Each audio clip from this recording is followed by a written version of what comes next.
गऊ हमारे भजन का एक विशेष अंग है।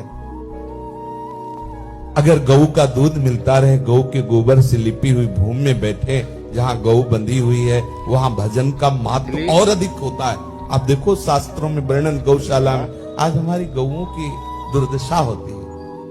कितने गृहस्थ गौ पालन कर रहे हैं, कहते कितने संत, तो एक एक संत लाख लाख गौएं पालन कर रहे हैं। देखो आप, ऐसे संत महात्मा जन है जो बहुत ही तपस्या पूर्वक गौ सेवा में लगे हुए। हम तो प्रणाम करते हैं कि ऐसे ऐसे गौ सेवा हम सबको चाहिए, जो भी जितनी सामर्थ्य हो, कि हमारे धर्म का स्वरूप है गौ, उसको हम कहीं न कहीं ऐसी जगह रखें जिसमें एक दो गौ कम से कम रखें, उसकी सेवा करें, उसको खिलाएं पिलाएं, उसका जो दूध है वो प्रियालाल को पवाएं। ये भी बहुत बड़ा सेवा का अंग है। उसी में लिखा है, गवाम कंडूयने चैव स्मरेत गोवर्धनम हरिम।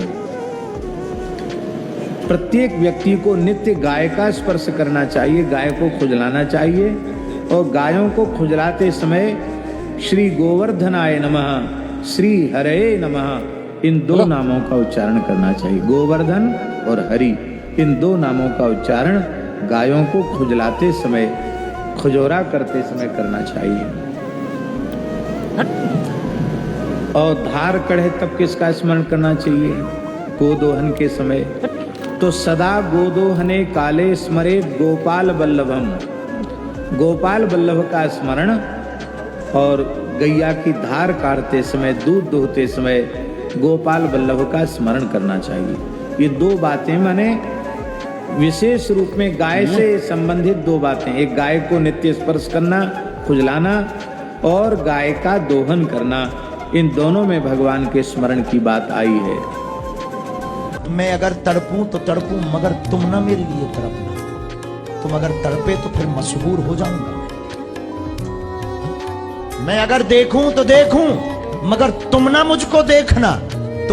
तुमने अगर देखा तो फिर आंखों से बहुत दूर हो जाऊंगा। मैं अगर चाहूं तो चाहूं, मगर तुम ना मुझको चाहना। तुमने अगर चाहा तो फिर मगरूर हो जाऊंगा।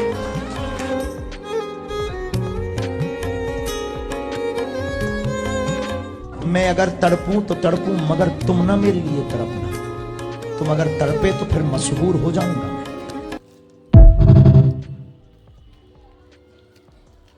गाय पालता है हिंदू, काटता है कसाई। क्यों? हिंदू बेच देता है, कसाई काट देता है। और हिंदुओं को पूछो भाई गाय क्यों बेची, कहने लगे जी दूध नहीं देती। दूध तो थोड़े दिन के बाद अपनी अम्मा भी नहीं देती, उसको भी बेचोगे? गाय अपनी माँ के जैसी है, उसको कभी बेचना नहीं, किसी कसाई को देना नहीं, बहुत पाप पड़ेगा। अगर उसकी मृत्यु होती है तो ऐसे ही उसका अंतिम संस्कार करो जैसे